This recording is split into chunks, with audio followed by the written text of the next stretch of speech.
大家好，我是魏之超。这期节目呢，我来聊聊我心目中的10大超级英雄电影。说10大之前，先吐个槽啊，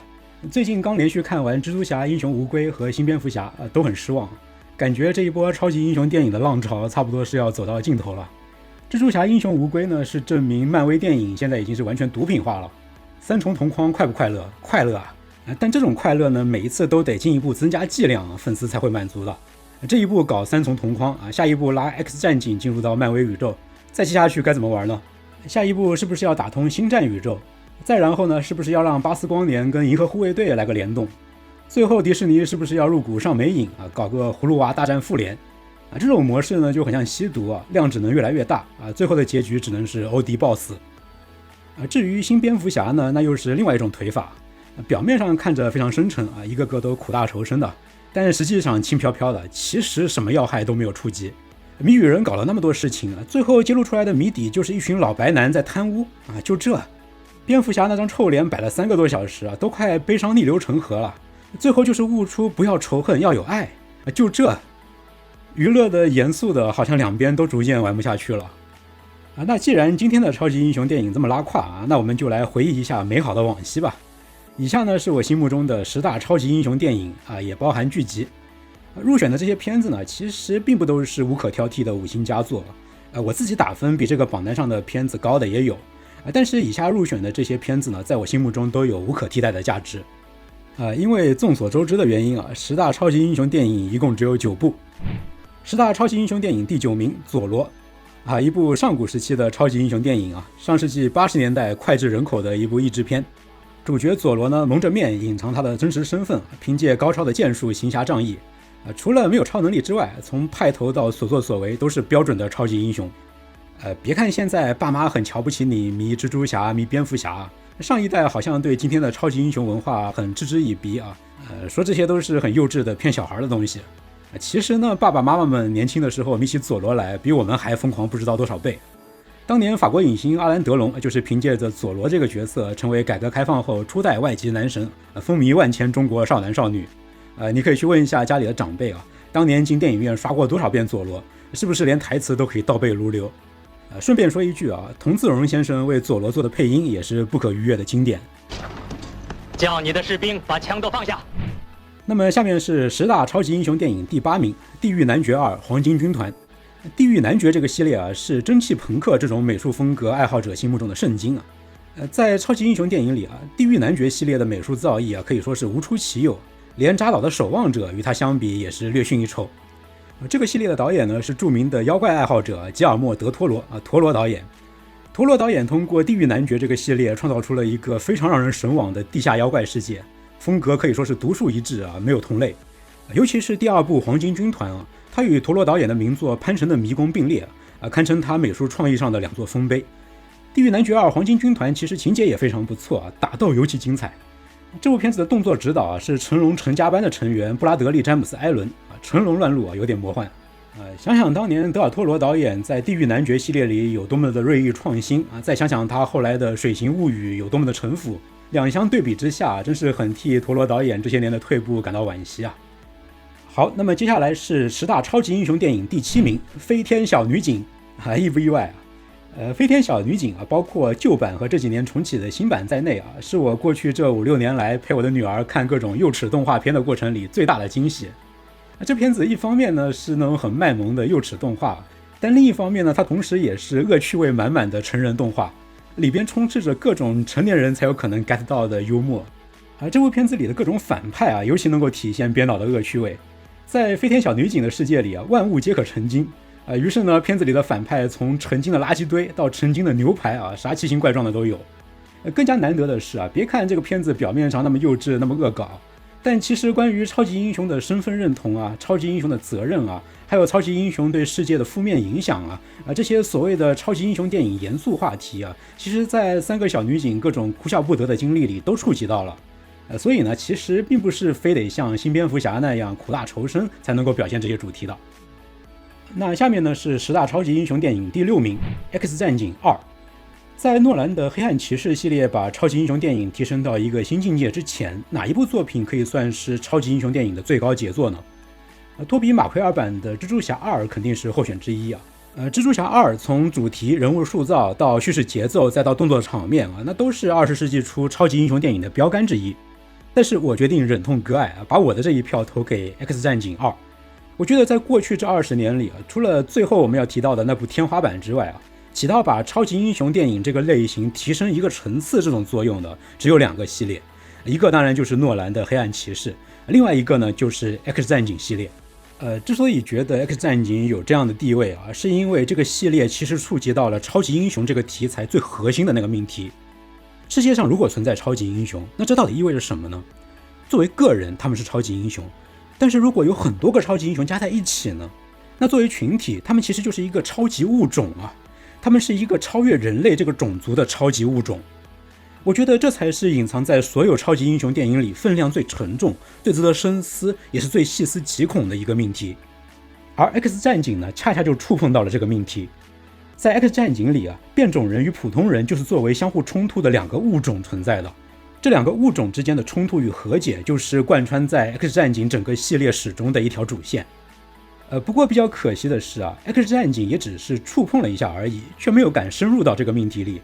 因为在 X 战警里在突出2个物种对抗的同时呢，也同时设置了一个比较取巧的设定，那就是拥有各种神奇超能力的变种人反而是弱势的一方。大多数时候呢，都不是人类瑟瑟发抖的等着被变种人奴役，而是反过来，反而是变种人老是被普通人类欺负的总是在自救。那这样一来呢，人类如何应对另外一个超级物种的碾压这样的一个命题，在 X 战警这个系列里呢，也就只能是点到为止了没有能够深入下去。但是不管怎么样 ，X 战警的出现还是把超级英雄电影的严肃性提升了一个档次。这里入选的 X 战警2呢，是前3部曲里最成熟、最完善的一部。另外作为一个动作片爱好者，我觉得 X 战警2很值得一提的一个大亮点就是动作场面的冲击力极强。这部作品的动作指导也是来自于香港，是著名的武术指导袁奎就是《方世玉2》里安全第一的那一位。好说好说，安全第一，安全第一，佩服。那下面呢是10大超级英雄电影第5名，钢铁之躯。超级英雄打起架来应该是什么样子呢？ X 战警2的表现其实还差点意思把超级英雄的战斗场面表现到极致的是扎克施奈德导演的超人钢铁之躯。从他的成名作《斯巴达300勇士》开始导演扎克施奈德就创造出了一种非常有个人特色的暴力美学那就是用慢镜头配合油画质感的画面来展示动作场面的优雅。这种表现手法呢，不但被扎导自己在他的一系列电影里发扬光大，而且还影响了当时大量的动作电影。在21世纪头10年里导演们不用慢镜头就好像都不会拍动作片了一样。但是没想到扎导却用钢铁之躯革了他自己的命。在钢铁之躯的动作场面里扎导居然完全抛弃了慢镜头。超人动起手来非但没有一个慢动作，扎导还刻意用那时候还不太多见的数字替身技术来加快角色的动作，展现超人快到连眼睛都跟不上的高速度。以及扎导还烧掉了无数的制作经费来展现超人毁天灭地的破坏力。钢铁之躯里超人对战克星战士和最后大战佐德将军这2场战斗中呈现出来的力量感、速度感以及破坏力至今都无人超越。这2场戏迄今为止也仍然是真人电影里超人类战斗场面的最高峰。可惜在后来的扎导版正义联盟里扎克施奈德又回到了他自己的老路上，玩起了慢镜头加油画质感那一套。名导上了年纪之后变得保守城府这看来是个很难躲得过去的宿命那接下来呢是10大超级英雄电影第4名蜘蛛侠平行宇宙。同样是恩珠同框，同样是平行宇宙，蜘蛛侠平行宇宙可以说是对英雄无归完成了全方位无死角的碾压。在姿态上蜘蛛侠平行宇宙不矫情，不像英雄无归那样每一个3珠同框的镜头都像是冲着粉丝喊你们高潮了没有。在情节设定上呢，蜘蛛侠平行宇宙里平行宇宙的引入是因为大反派金并为了找回妻儿做的一个实验不但合情合理，还让反派的形象也复杂生动了起来。对比之下呢，英雄无归里平行宇宙的引入是因为奇异博士施法失败从动机到过程都形同儿戏。在人物塑造上呢，英雄无归里的蜘蛛侠惹出了一堆祸，靠其他的蜘蛛侠哥哥来擦屁股，而蜘蛛侠平行宇宙里的迈尔斯呢，却在最后关头主动拒绝了哥哥姐姐们的帮助，自己一个人扛下重担成就了自己的成长。蜘蛛侠平行宇宙可以说是迄今为止最好的蜘蛛侠电影。那么接下来呢是10大超级英雄电影的第3名，守望者美剧版。这里说的不是那个知名度超高的电影版守望者，而是 HBO 在2019年推出的美剧版《守望者》。虽然名字也叫《守望者》，但是这部剧集其实是《守望者》漫画的续集。如果要入坑的话呢，那建议你先读《守望者》的原著漫画。这可是一部入选了《时代周刊》100部最佳英文小说的神级漫画，不会让你失望的。但如果你实在是不太适应看这种画风比较捉急的美漫呢，那也可以先看电影版《守望者》，然后去了解一下漫画版的结局。因为电影版《守望者》的结尾对原著做了一个非常重大的改动，而 HBO 的美剧《守望者》呢是紧接着漫画的结局展开的。所以如果你看完电影版就接着看剧版那肯定会接不上的。这个剧版《守望者》是对《守望者》原著故事的一个神级展开，就是那种借我10个脑洞我也想不出《守望者》的故事还能这样继续下去的那种神级展开。剧版《守望者》的编剧呢是达蒙·林达洛夫他就是当年大热美剧《迷失》的核心编剧之一此人的脑洞一向大的出奇这一回他更是火力全开，把《守望者》的第6到第8集这最核心的3集给打造成了可能在电视剧的历史上都能够留下一笔的华彩篇章。看一下豆瓣上的短评就知道很多人都是从第6集开始到第8集结束，被惊掉的下巴就一直没有合拢过。不过可惜呢，林德洛夫这个人不太会给故事收尾当年的《迷失》就有点烂尾，这回《守望者》的结局呢，跟前面超神的那3集相比也显得有点绵软无力。不过瑕不掩瑜我自己是特别喜欢这部剧。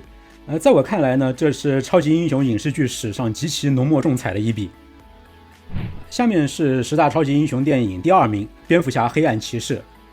黑暗骑士是很多人心目中超级英雄电影的天花板也的确是实至名归。对黑暗骑士的溢美之词和分析已经有太多了，我这里就不多说了。但关于诺兰，我以后还会单独做几期视频。好，那么下面隆重揭晓我心目中超级英雄题材的殿堂级作品，10大超级英雄电影第1名那就是被很多人当作烂片的《玻璃先生》。我真的不是想哗众取宠如果你以前关注过我的豆瓣评分就知道我当时看完之后是一边颤抖着一边写完这部片子的短评的。玻璃先生这部作品其实是很不讨喜的，比如说导演奈特·夏马兰讲故事按压慢节奏，虽然我个人很喜欢这种风格，但在很多观众眼里这么讲故事是严重缺乏爽感的，观众缘是很不好的。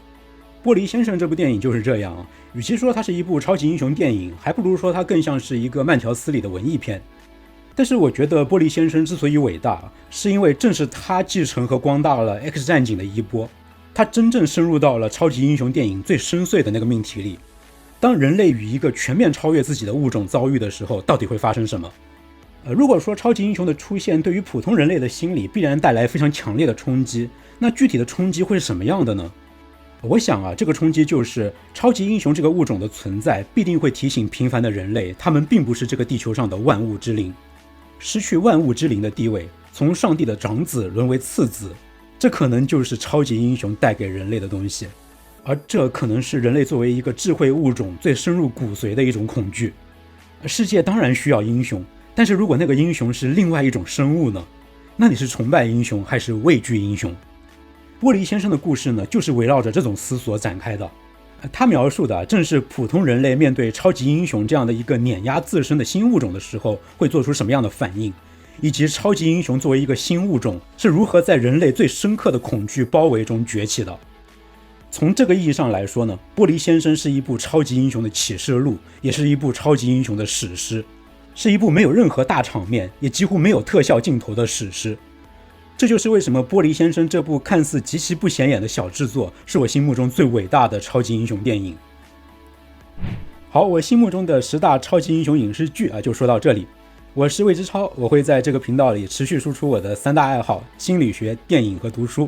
如果你喜欢我的节目呢，那请你关注、点赞、收藏和评论。我们下期节目再见。Here's my card.